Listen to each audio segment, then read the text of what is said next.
We're going to go ahead and take a look at the last few sections here in chapter 3, 3.7, and 3.8. And again, we're just going to kind of, in these sections, going to look at solving percent problems and solving equations for various variables. Okay, and so the first thing we're looking at here is the two different methods for solving percent problems. Okay, the first is that you can use proportions, and the second is that you can use the percent equation. Okay, so you'll notice method one. Okay, if you're using a proportion, I personally like the proportion one only because it's something similar to what we've already done. Okay, so you can represent A as P percent of B by using the proportion A over B equals P over 100, where A is part of the base B. So A is part of the base B, and P over 100, or P percent, is obviously the percent. Okay, so that relates to kind of the previous section. Now the second one is, and if this one's easier for you, then do this. You can use this equation. Okay, you can use this equation. All right, where A is part of the base and P percent is the percent. And we're going to look at some examples here. Okay, remember here some keywords. Is means equals. Okay, and of means multiply. Okay, so just a couple things there. So again, we're going to look at how to set these things up using a proportion and also just using the percent equation. And again, whatever method works for you, that's fine. You should be familiar with both, just in case I specify and say, hey, use proportions to solve. But if I don't specify, then you can do either one. All right, so in example 1, part A, the way I would set this up, it says what percent of 50 is 33? Okay, so 33 is part of 50, and the question is that is what percent out of 100? Okay, so you could set it up like this, all right, or if you want to use the other one, you can say 33 is what percent of 50? Okay, what percent of 50? It's really not going to matter either way. Okay, and you'll be fine. And so when I go through and solve this, if I use method number 1, when I cross multiply here, I get 50p equals 3,300. Whoops.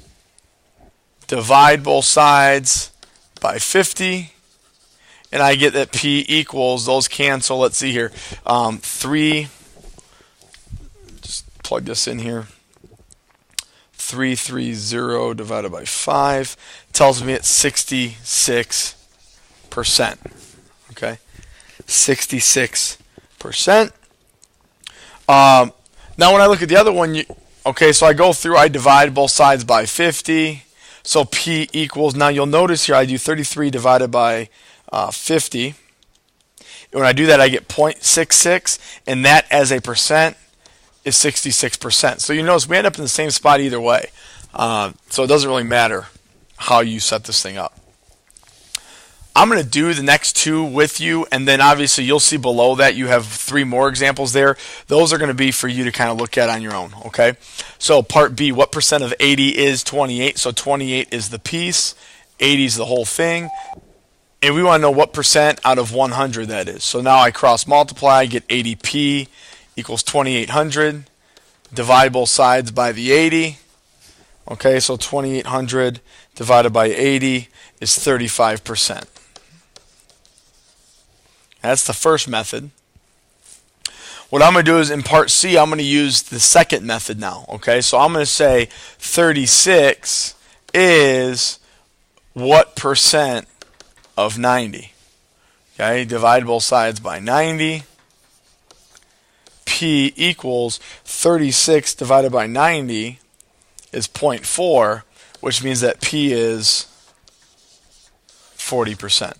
Okay, so again, solving percentage problems, you can set up an equation, or you can just use proportions. Okay, either way. So set up an equation or use proportions.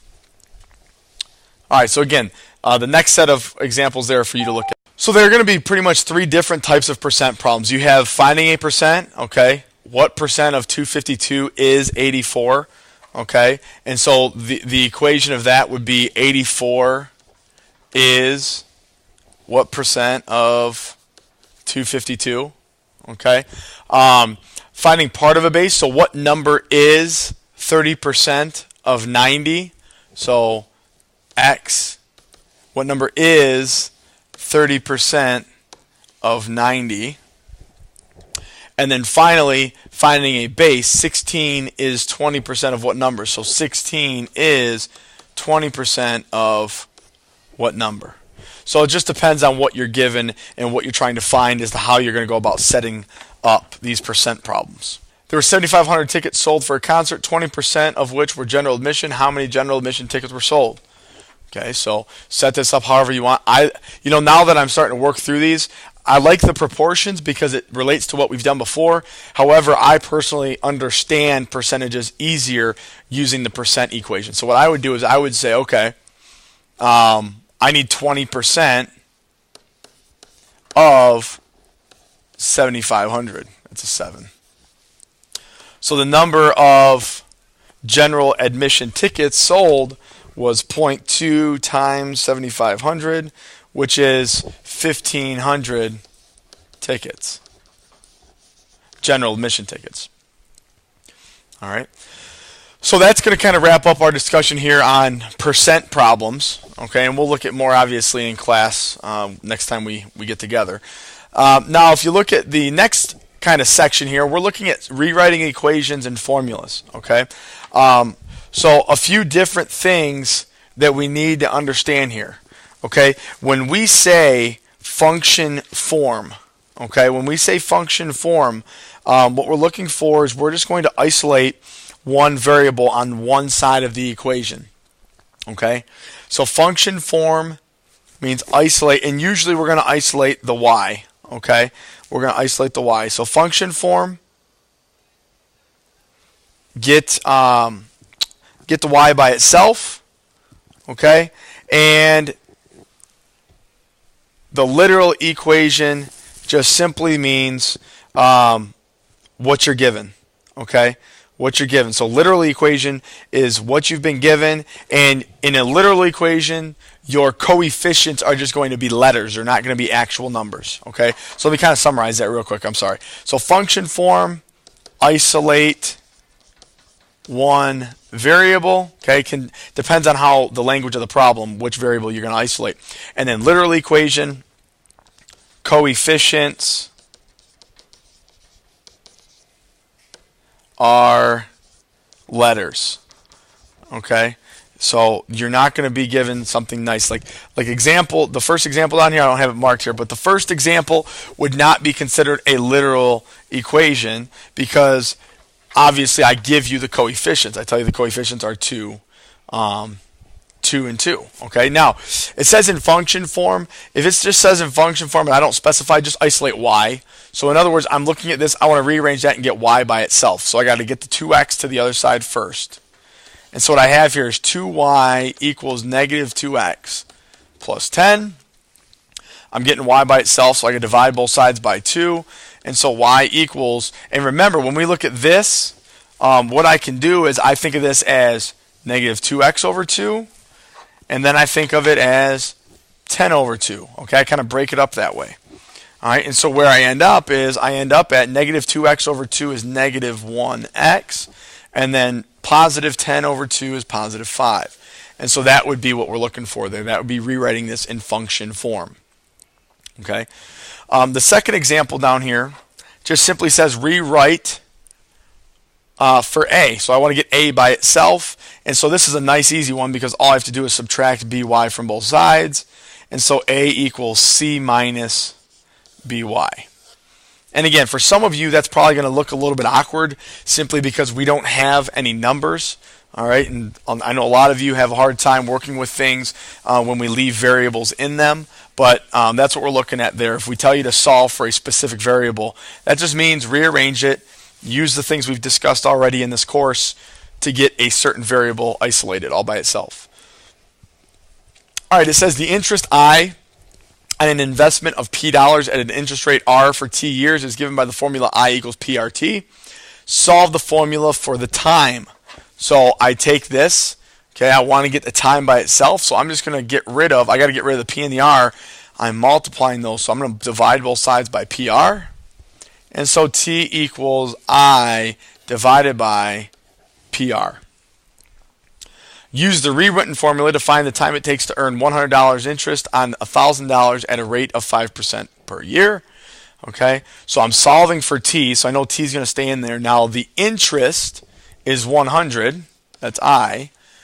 The P, the principal, the initial amount was 1,000 times the rate is 5% per year. So understand, when I see per year, my time is going to be in terms of years now. Okay, so now T equals, now I'm just going to go ahead and do this. Now you got to be careful here. When you plug this into a calculator, the bottom you got to put in parentheses. So it should be 100 divided by parentheses 1,000 times 0.05 parentheses.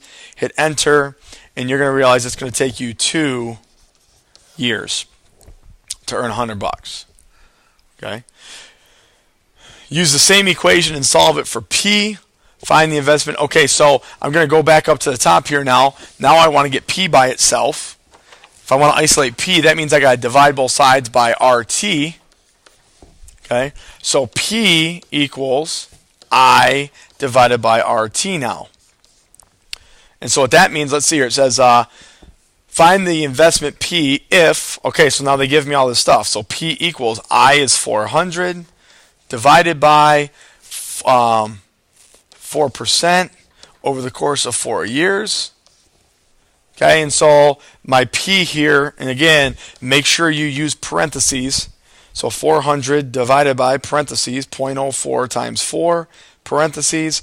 Hit enter, and the initial amount was $2,500.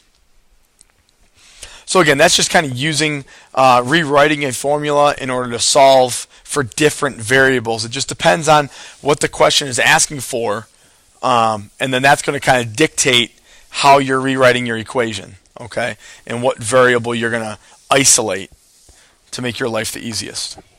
Okay, and then finally, I'll buzz through these last couple here momentarily. Again, at this point, you should already know how to do this last example, so I would probably pause the video and then just replay it just to verify that you got it correct. So I'm going to solve for y, so all I have to do is subtract 2x from both sides. So y equals 5 minus 2x. Done. Okay. So now part B here says solve for y, so I'm going to subtract 3 from both sides. So I get 3y equals 6 minus 6x. Divide both sides by the 3. And it's the same thing. This 3 goes to both guys. So 6 divided by 3 is 2 minus 6x divided by 3 is 2x. All right. And then part C there, go ahead and work through on your own.